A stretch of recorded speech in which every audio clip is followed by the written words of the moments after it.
ఐక్యంగా జేఏసీగా ఏర్పడి ఈ రౌండ్ టేబుల్ ద్వారా ఒక ప్రతిఘటన ఉద్యమానికి రూపకల్పన చేసేటువంటి ఈ అంశం చాలా మంచి అంశం. అదేవిధంగా ఇక్కడ రౌండ్ టేబుల్కి సమావేశానికి అధ్యక్ష వహిస్తున్నటువంటి అధ్యక్షవర్గం, నాతో పాటు ఈ పోరాటానికి అండగా ఈ పోరాటాన్ని ముందుకు నడిపించడానికి సిద్ధమై మద్దతుకు వచ్చినటువంటి ఏఐటీసీ రాష్ట్ర ప్రధాన కార్యదర్శి లక్ష్మీనారాయణ గారు, మన బాలరాజు గారు, అదేవిధంగా సూర్యమన్న టీయూసీఐ రాష్ట్ర అధ్యక్షులు, ఐఎఫ్టియు రాష్ట్ర ప్రధాన కార్యదర్శి శ్రీనివాస్ గారు, భవన నిర్మాణ కార్మిక సంఘాల అందరు నాయకులు పేరు పేరున ముందుగా అభినందనలు తెలియజేస్తా ఉన్నాను. ఒకటి, మీరు పెట్టినటువంటి డిమాండ్ చాలా న్యాయమైనటువంటి డిమాండ్. ఈ పెట్టినటువంటి డిమాండ్ పరిష్కారం అయ్యే వరకు ఈ పోరాటం కొనసాగాలి. ఆ పోరాటానికి కార్మిక సంఘాలు అన్నీ కలిసికట్టుగా మద్దతు ఇస్తాయని చెప్పి ఈ సందర్భంగా తెలియజేస్తా ఉన్నాను. ఈరోజు ఏదో ఇన్సూరెన్స్ కంపెనీలకి వెల్ఫేర్ బోర్డు స్కీముల్ని అప్పచెప్పినటువంటి ఆ పనికి 300-400 కోట్ల రూపాయల్ని కేటాయించడం, హెల్త్ సెంటర్స్ని ఏర్పాటు చేసి ఒక 500 కోట్లు ఇవ్వడం, దీని వరకే మనం పరిమితమై చూడొద్దనేటువంటిది నా అప్పీల్. భవన నిర్మాణ కార్మిక సంఘానికి సంబంధించినటువంటి వెల్ఫేర్ బోర్డు అదొక బంగారు బాతు. అది బతికే విధంగా అధికారులు కానీ పాలకవర్గం కానీ చూడాలి. దాన్ని చంపేటువంటి చర్యలకి ఎవరైనా పూనుకుంటే దాన్ని బతికించుకోవాల్సినటువంటి బాధ్యత కార్మిక సంఘాలుగా మనం తీసుకోవాలి. ఎవరో దయాదాక్షిణాల మీద వెల్ఫేర్ బోర్డు రాలేదు. బాలాజీ గారు చెప్పినట్టు అనేక పోరాటాలు, అనేక ఉద్యమాలు, బయట అనేక సమ్మెలు, తెలంగాణతో పాటు అప్పుడు ఉమ్మడి రాష్ట్రంలో ఉన్నటువంటి ఉమ్మడి రాష్ట్రంతో పాటు దేశవ్యాప్తమైనటువంటి పోరాటాలు జరిగినటువంటి ఫలితంగా, ప్రభుత్వాలని వంచిన ఫలితంగా, బయట పోరాటాలు తీవ్రతరమైనటువంటి స్థితిలో లోపల వామపక్షాలు వెల్ఫేర్ బోర్డు ఏర్పడాలని చెప్పి దేశంలో కొట్లాడినటువంటి ఫలితంగా 1996 building and other construction board act వచ్చినటువంటి పరిస్థితి ఉంది. ఆ తర్వాత యాక్ట్ వచ్చిన తర్వాత కూడా, చట్టం వచ్చిన తర్వాత కూడా చట్టంగానే ఉండి కార్మికులకి ఎలాంటి ప్రయోజనం లేనటువంటి తరుణంలో ఆ బోర్డుకి విధులు, నిధులు, మార్గదర్శకత్వాలు ఉండాలి. దానికి ఆదాయ సోర్సుని నిర్ణయించాలని చెప్పి పెద్ద ఎత్తున పోరాటం జరిగినటువంటి సందర్భంలో దేశవ్యాప్తంగా వెల్ఫేర్ బోర్డుకి సెస్, బిల్డింగ్ పనులు, ప్రాజెక్టులు, రోడ్స్ కట్టేటువంటి కాంట్రాక్ట్ ద్వారా, యజమానుల ద్వారా సెస్ వసూలు చేయాలనేటువంటి విధానం నిర్ణయం అయిన తర్వాత బోర్డులో నిధులు వచ్చి ఉన్నాయి. ఈరోజు బోర్డులో ఉన్నటువంటి నిధులు కోట్ల రూపాయల నిధులు ఉన్నాయి. అవి ఖర్చు పెట్టాల్సింది కార్మికుడి యొక్క సంక్షేమం కోసం ఖర్చు పెట్టాలి. ఖర్చు పెట్టేటప్పుడు ఎవరికి ఖర్చు పెట్టాలి, ఎట్లా ఖర్చు పెట్టాలి, ఎంత ఖర్చు పెట్టాలి అనేటువంటి నిర్ణయం జరగాలి. నిర్ణయం జరగాల్సినటువంటి నిర్ణయం వెల్ఫేర్ బోర్డులో అడ్వైజర్ బోర్డు వేసి, అడ్వైజర్ బోర్డులో తీర్మానాలు చేసి ఆ తీర్మానాల ప్రకారం ఖర్చు పెట్టాలి. కానీ ఇప్పుడు ఏమవుతుంది, వెల్ఫేర్ బోర్డులు ఉండవు. వెల్ఫేర్ బోర్డు ఉన్నాయి కానీ అందులో ప్రభుత్వానికి తందాన్ అనేటువంటి సంఘాలకి ప్రాతినిధ్యం ఉంటుంది. నిరంతరం నిత్యం కార్మికుల కోసం పనిచేసి పోట్లాడేటువంటి సంఘాలకి అందులో ప్రాతినిధ్యం ఉండదు. కాబట్టి వాళ్ళు అధికారులు ఏ ఏజెండా పెడితే ఆ ఏజెండాకి చేతులు ఎత్తడం, చేయెత్తడం, జైకొట్టడం అనేటువంటి పద్ధతుల్లో రబ్బర్ స్టాంప్ ప్రతినిధులతోని వెల్ఫేర్ బోర్డులో నియామకం అవుతున్నటువంటి పరిస్థితి ఉంది. అంతేకాదు అడ్వైజర్ బోర్డు లేకుండానే, తీర్మానం లేకుండానే అధికారుల ఇష్టారాజ్యంగా నిధులను కూడా ఖర్చు పెట్టేటువంటి పరిస్థితి ఉంది. అధికారులకి లేబర్ డిపార్ట్మెంట్ ప్రిన్సిపల్ సెక్రటరీ కాడి నుంచి కార్మిక శాఖ మంత్రి దాకా ఇన్నోవా కార్లు కొన్నారు.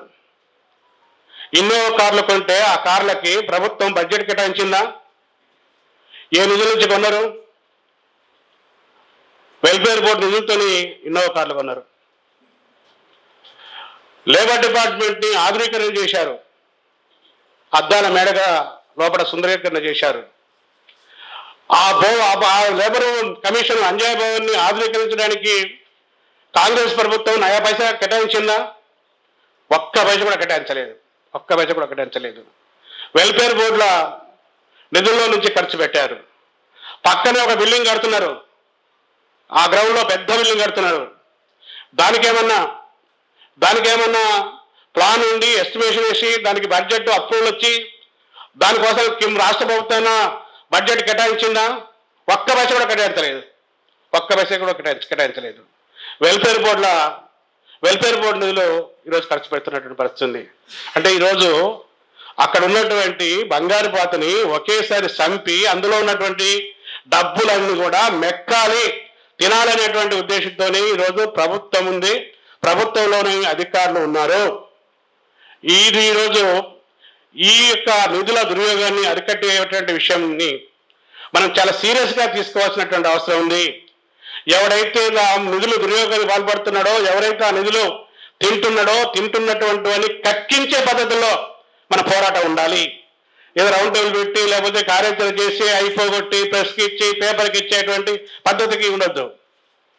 ఈరోజు మనం ఇక్కడ రౌండ్ టేబుల్ పెడుతున్నాం, మనం ఇక్కడ తీర్మానం పెడుతున్నాం, మనం కరపత్రం వేస్తున్నాం, మనం ఒక మెమోరాండం ఇస్తున్నాం.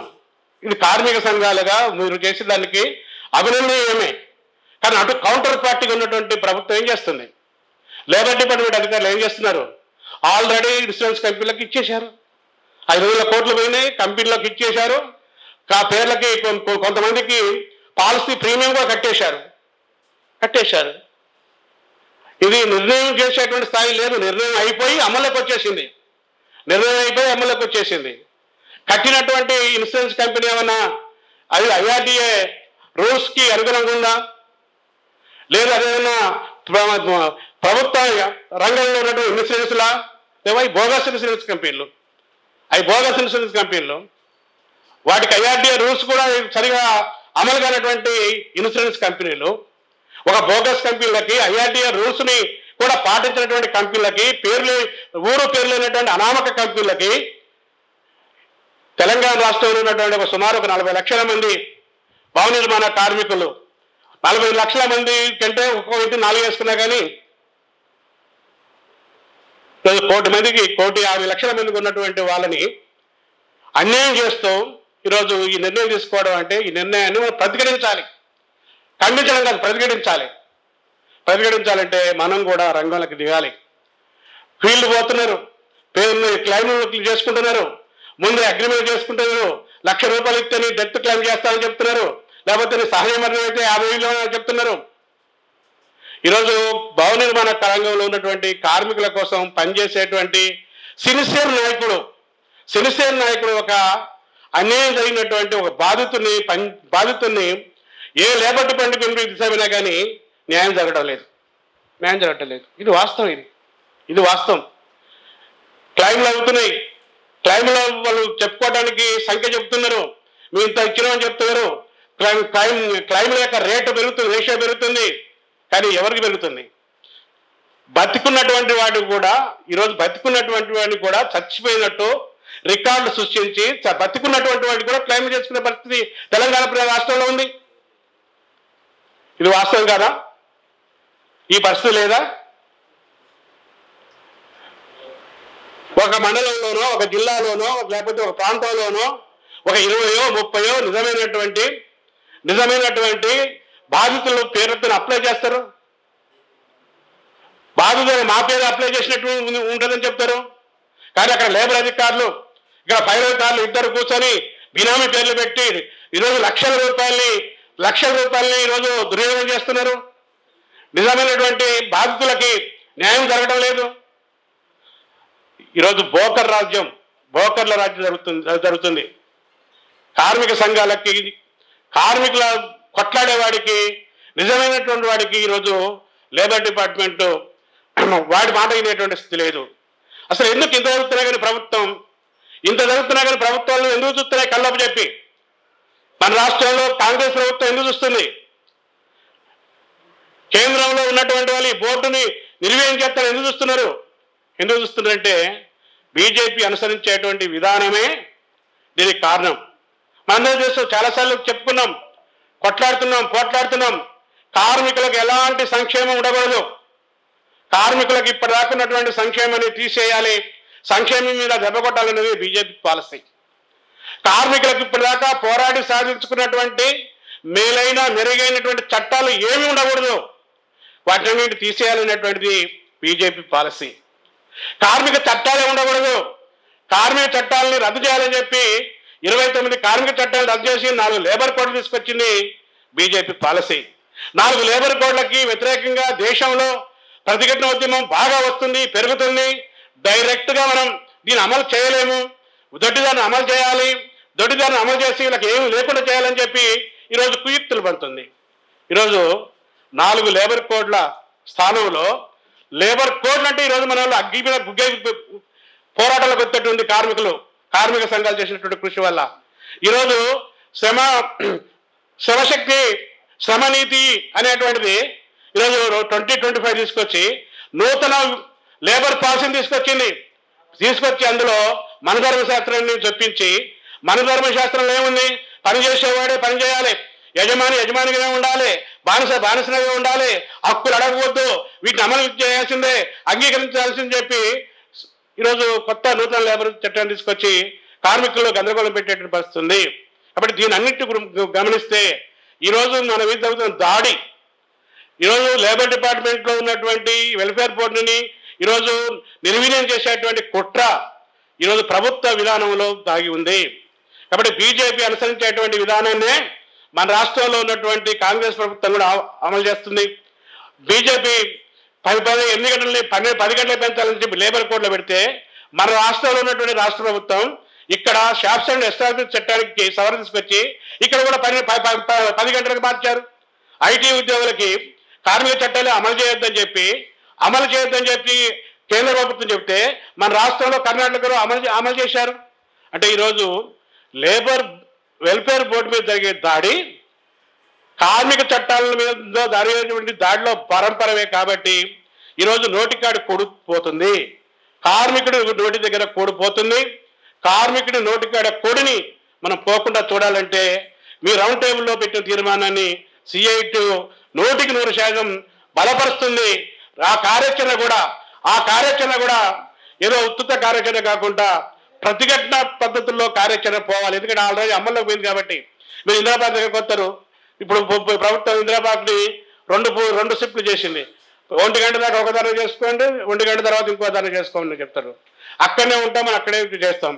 అసలు దీన్ని మొత్తాన్ని కూడా సర్వనాశనం చేసేది లేబర్ డిపార్ట్మెంటే. కాబట్టి లేబర్ డిపార్ట్మెంట్ని మీరు టార్గెట్ చేసుకొని ఒక పెద్ద అంటే పద్ధతిలో వేలాది మందిని సమీకరించి అవసరమైతే లేబర్ ఆఫీస్ నుంచి ఆర్టీసీ క్రాస్ రోడ్ దాకా దిగ్బంధం అయ్యేటువంటి కార్యక్రమాన్ని, ఒక పెద్ద కార్యక్రమాన్ని పెట్టాల్సిన అవసరం ఉంటుంది. అదే తర్వాత కొనసాగింపు అవసరమైతే ఒక్కొక్క జిల్లాలో మాకు ఉన్నటువంటి అనుభవాలు ఉన్నాయి. 4 రోజులు 2 నెలలు సమ్మెలు చేసేటువంటి వాళ్ళు కూడా ఉన్నారు. కాబట్టి ప్రభుత్వానికి థ్రెట్ ఇచ్చేటువంటి పద్ధతుల్లో మీరు కార్యాచరణ తీసుకుంటే అన్ని కార్మిక సంఘాల్లో ఇప్పటికే ఏ కార్మిక సంఘం సొంతంగా పనిచేసే లేదు, అందరం కలిస్తేనే సమస్య పరిష్కారం అయ్యేటువంటి దశలో మనం ఉన్నాం. కాబట్టి ఇది ఇంతకంటే మించినటువంటి కార్మిక సంఘాలకి కార్యాచరణ ఏమి అదనంగా ఉంటుందని నేను ఏమనుకోవట్లేదు. ఇది చాలా కీలకమైన సమస్య, ముఖ్యమైన సమస్య, పేదల సమస్య, రెక్కాడితే డొక్కాడేటువంటి వాళ్ళ సమస్యకి మేమంతా మద్దతుగా ఉంటాం. ఈ పోరాటాన్ని ప్రతిఘటన రూపాన్ని మిలిటెంట్గా సమరశీలంగా చేయాలని చెప్పి కోరుతూ సెలవు.